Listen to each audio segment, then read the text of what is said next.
এলোভেৰাৰ লগত আৰু 3বিধ বস্তু মিলাই মুখত লগোৱাৰ 5 মিনিটৰ লগে লগে স্কিনখনৰ উজ্জ্বলতা আহিব। স্কিনখনৰ সকলো দাগ দূৰ কৰাত সহায় হ'ব। মাত্ৰ আপোনালোকে এই উপায়টো এদিন কৰি চাব। হাই ফ্ৰেণ্ডছ, আপোনালোক সকলোকে মোৰ অসমীয়া হাউচৱাইফ চেনেলৰ নতুন এটা ভিডিঅ'লৈ স্বাগতম জনালোঁ। আশা ৰাখিছোঁ আপোনালোক সকলো ভালে আছে।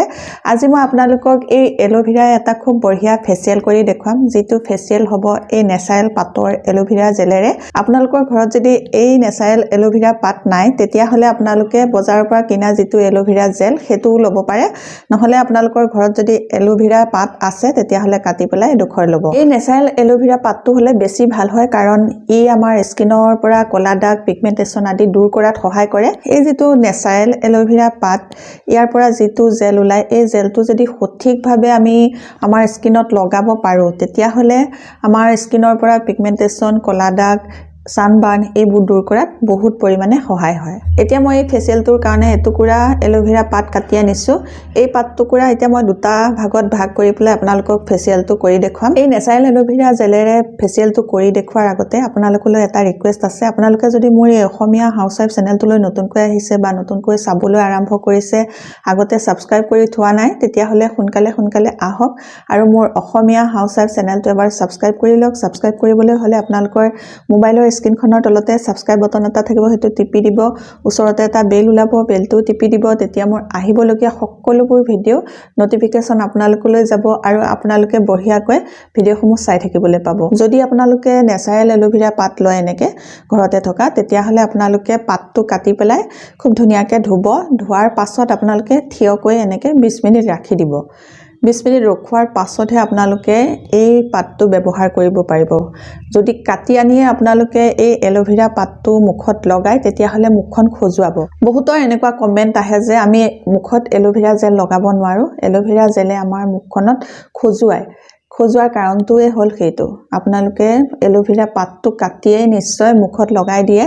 20 মিনিট বা আধা ঘণ্টা এনেকৈ থিয় কৰি ৰাখি নথয়। এনেকৈ থিয় কৰি ৰাখি থ'লে হালধীয়া এটা বিজলুৱা পানী যায়। এই পানীটো আমাৰ স্কিনৰ কাৰণে ক্ষতিকাৰক, আৰু সেই হালধীয়া বিজলুৱা পানীটো থাকোঁতেই যদি আমি মুখত এলোভেৰা টুকুৰা কাটি পেলাই লগাই দিওঁ, তেতিয়া আমাৰ মুখত খজুতি হয়। সেইকাৰণে আপোনালোকে যেতিয়া নেচাৰেল পাতটো লগাব, 20 মিনিট এনেকৈ থিয় কৰি ৰাখি দিব। 20 মিনিট এনেকৈ থিয় কৰি ৰাখি থোৱাৰ পাছতহে আপোনালোকে এইটো ইউজ কৰিব পৰা হয়। তাৰ আগতে আপোনালোকে ইউজ নকৰিব। ইউজ কৰিলে আপোনালোকৰ মুখখন খজুৱাব। এতিয়া মই এই এলোভেৰা পাতটো দুটা টুকুৰাকৈ কাটি ল'ম। এয়া টুকুৰাকৈ কাটি ল'লোঁ। টুকুৰাকৈ কাটি লোৱাৰ পাছত এনেকৈ ছাইডৰ যিটো কাঁইটটো, সেই কাঁইটটো আঁতৰাই দিম। ছাইডৰ কাঁইটটো আঁতৰাই দিয়াৰ পাছত আকৌ মাজৰ যিটো পাত, সেইটোও কাটি ল'ম, যাতে ভিতৰৰ জেলটো ওলায়। আন টুকুৰাও এতিয়া সেইদৰে কাটি ল'ম।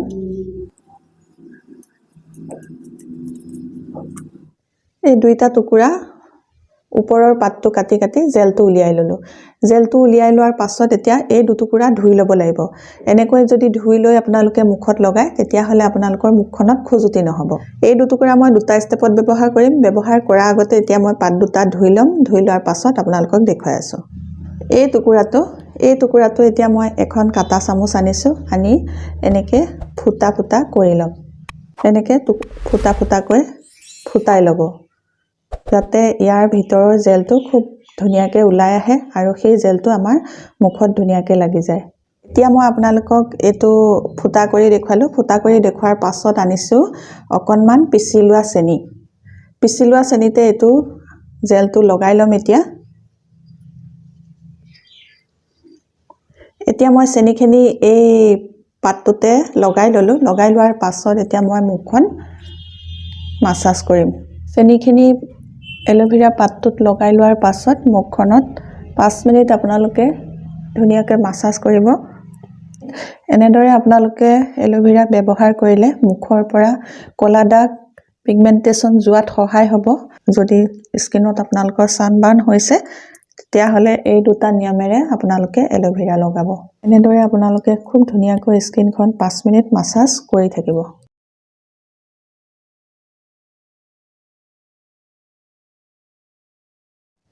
এতিয়া মই 5 মিনিট মাছাজ কৰি ল'লোঁ। 5 মিনিট মাছাজ কৰাৰ পাছত এখন ভিজা টাৱেলেৰে মুখখন মচি ল'ব লাগিব।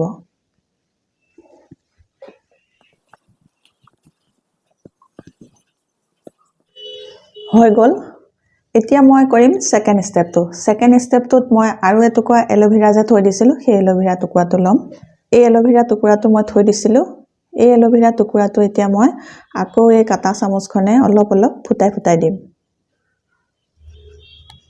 এলোভেৰা টুকুৰা ফুটাই লোৱাৰ পাছত আমাক লাগিব কেঁচা গাখীৰ আৰু এই কেঁচা গাখীৰটো তেতিয়া মই দুটা বস্তু মিক্স কৰি লম কি বস্তু মিক্স কৰো চাও বলক এতিয়া মই মিক্স কৰিম আধা চামুচ নাৰিকল তেল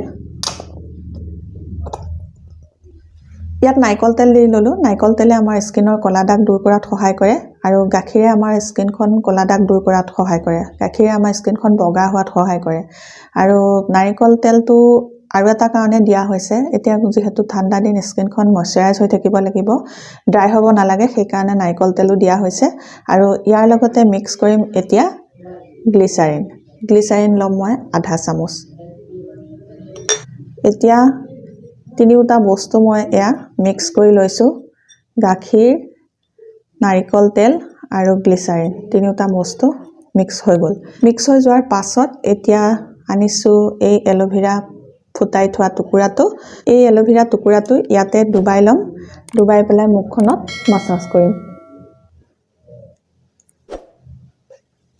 এই মাসাজটো এতিয়া 5 মিনিট কৰিব লাগিব যিমানে বেছি ভাল মাসাজ কৰিব সিমানে আপোনালোকে বেষ্ট ৰিজাল্ট পাব ভাল এটা ৰিজাল্ট পাবলৈ আপোনালোকে মাসাজটো খুব ধুনিয়াকে 5 মিনিট এনেদৰে কৰি থাকিব লাগিব এলোভেৰা যদি আপোনালোকে এনেদৰে মুখত লগায় তেতিয়া হলে প্ৰথম বাৰতে আপোনালোকে 50% আপোনালোকৰ স্কিনখন চেঞ্জ হোৱা দেখিবলৈ পাব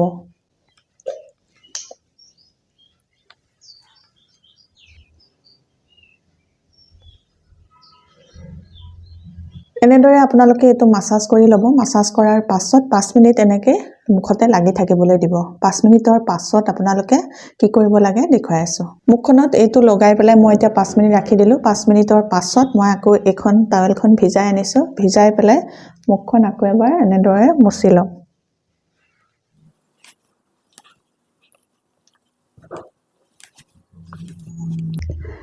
এনেদৰে মুছি ললো মুছি লোৱাৰ পাছত আপোনালোকে মুখখন ঠাণ্ডা পানীৰে খুব ধুনিয়াকৈ ধুই লব ধুই লোৱাৰ পাছত আপোনালোকে নিজৰ যেটো ময়শ্চাৰাইজাৰ লগাব ময়শ্চাৰাইজাৰ লগোৱাৰ পাছত সানস্ক্ৰিন লগাব এইদৰে আপোনালোকে আপোনালোকৰ স্কিনখন এলোভেৰাই কেয়াৰ কৰিব পাৰে এনেদৰে যদি এলোভেৰা স্কিনত লগায় তেতিয়া হলে মাত্ৰ এবাৰতে আপোনালোকৰ স্কিনখন 50% চেঞ্জ দেখিবলৈ পাব তে আজিৰ ভিডিওটো ইমানেই আছিল যদি আপোনালোকে ভিডিওটো চাই ভাল পাইছে আপোনালোকৰ স্কিনৰ কাৰণে উপযোগী বুলি ভাবিছে তেতিয়া হলে সোনকালে মোৰ অসমীয়া হাউসৱাইফ চেনেলটো সাবস্ক্ৰাইব কৰি লব আৰু আপোনালোকৰ ফ্ৰেন্ড সাৰ্কুলৰ লগতো মোৰ এই ভিডিওটো শেয়াৰ কৰিব নতুন এটা ভিডিওৰ সৈতে নতুন এটা টিপছৰ সৈতে আপোনালোকৰ মাজলৈ মই আকৌ আহি আছো তেতিয়ালৈকে নমস্কাৰ আজিলৈ আহো